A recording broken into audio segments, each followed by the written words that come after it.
Android smartphone disassembly.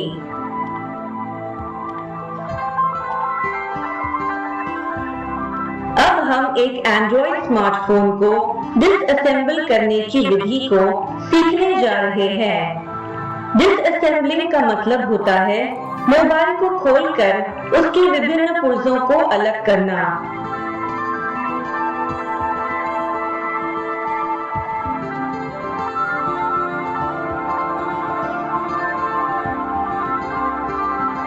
सबसे पहले हमें ओपनर की मदद से मोबाइल के बैक कवर को सावधानी पूर्वक निकालना है।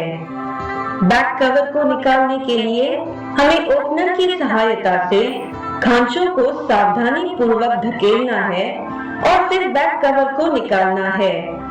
फिर हमें इस बैक कवर को संभाल कर एक तरफ रख देना है।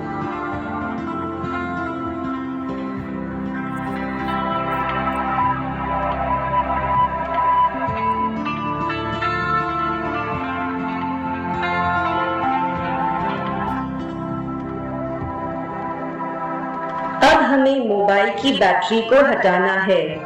इसके लिए हमें ओपनर की सहायता से सावधानी पूर्वक बैटरी को धकेलना है।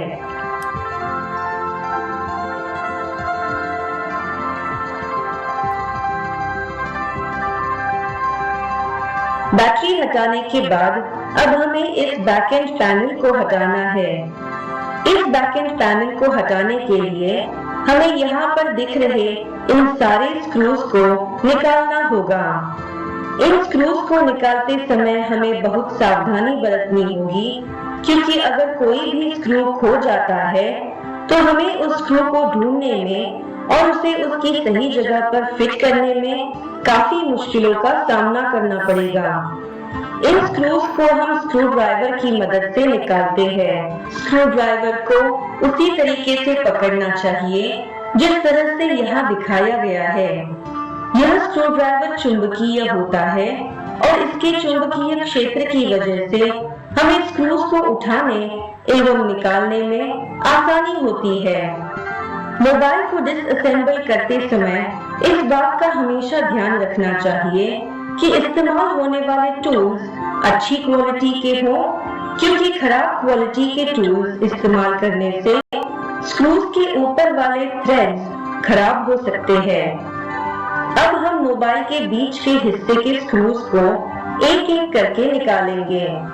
मोबाइल को डिसअसेंबल करते समय हमें किसी सफेद कागज या सफेद कपड़े को नीचे बिछा कर रखना चाहिए, जिससे कि अलग किए हुए पुर्जे तथा स्क्रूज खो नहीं जाए। अब हम मोबाइल के निचले हिस्से के स्क्रूज को निकालेंगे। अगर कोई स्क्रू इस तरह से कहीं अटका हो तो हम ट्वीजर की सहायता से उसे धीरे से निकाल सकते हैं। अब हम इस मोबाइल की ठीक तरह से जांच करेंगे और ये सुनिश्चित करेंगे कि कहीं कोई स्क्रू फंसा न रह जाए और सारे स्क्रू निकाल लिए जाएं।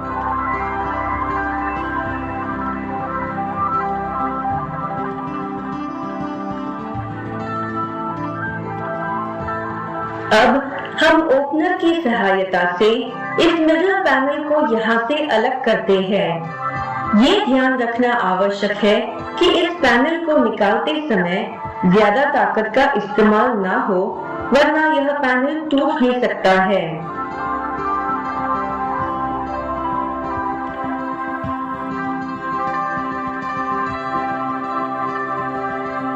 आप इस वॉल्यूम स्विच को देख सकते हैं जो पैनल में लगी हुई थी, और पैनल के निकालने के साथ ही यह भी अलग हो गई है।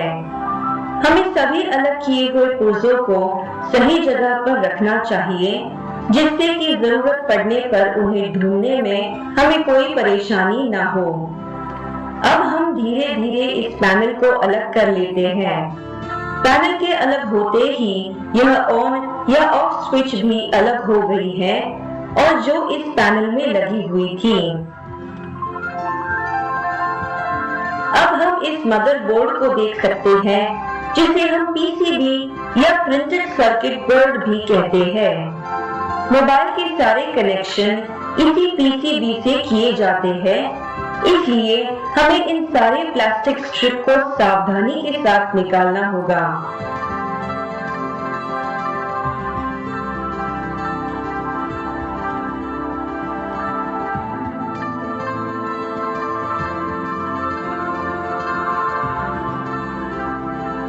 सबसे पहले हम इस कैमरा स्ट्रिप को निकालेंगे। इसे निकालने के लिए हम इसे ट्वीजर की सहायता से सावधानी पूर्वक पकड़कर बाहर की ओर खींचेंगे और फिर निकालकर सही जगह पर रख देंगे। अगर हम ध्यान से देखें तो हमें यहाँ पर एक स्क्रू दिखाई देगा जो मदरबोर्ड को सुरक्षित रखने के लिए लगाया जाता है।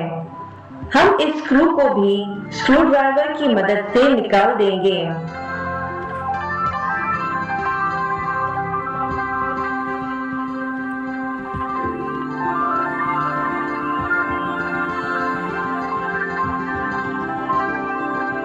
अब हम टच पैड से संबंधित स्ट्रिप को ट्वीजर की सहायता से सावधानी पूर्वक निकालेंगे। यह करते समय हमें बेहद सावधानी बरतनी चाहिए क्योंकि यह स्ट्रिप बहुत नाजुक होती है और ट्वीजर के चुभ जाने से खराब हो सकती है, जिसकी वजह से टच पैड भी काम करना बंद कर सकता है।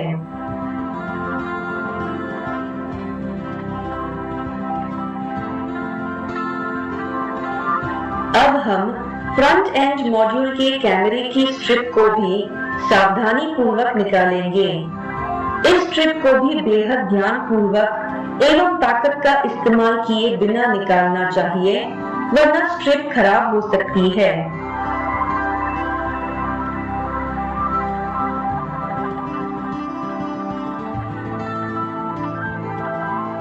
अब हम डिस्प्ले स्ट्रिप को निकालेंगे, जो कि सबसे महत्वपूर्ण स्ट्रिप होती है। इसके लिए हम पहले ट्वीजर की सहायता से सावधानी पूर्वक उसके लॉक को ऊपर करके खोलेंगे और फिर उसे मदरबोर्ड से अलग कर देंगे।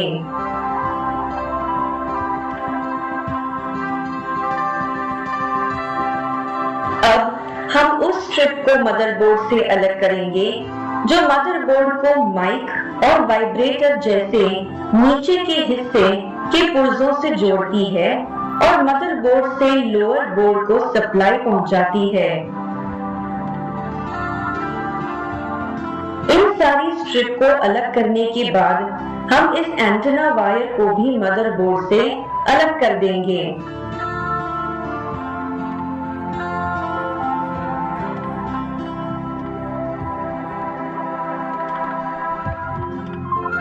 इसके बाद हम हाथों का इस्तेमाल करते हुए मदरबोर्ड को सावधानी पूर्वक मोबाइल से अलग कर देंगे और उसे ठीक तरह से रख देंगे।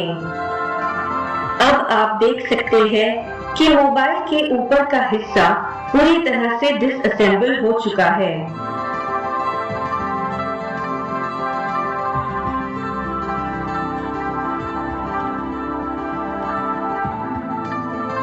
अब हम निचले हिस्से को भी डिसअसेंबल करेंगे, जिसे ग्राउंड पैनल भी कहा जाता है। चूंकि इसमें कोई भी स्क्रू नहीं लगा है, इसलिए हम इसे हाथों की सहायता से ऊपर की ओर खींचते हुए थोड़ा सा अलग करेंगे। फिर ये जो लॉक ग्राउंड पैनल में लगा हुआ है, उसे हम ट्वीजर की सहायता से अलग करते हुए इस ग्राउंड पैनल को पूरी तरह से अलग कर देंगे और उसे ठीक तरह से रख देंगे। इस तरह से यह डिसअसेंबली की विधि पूरी हो जाती है, जिसे करते समय हमें पूरी सावधानी बरतनी चाहिए।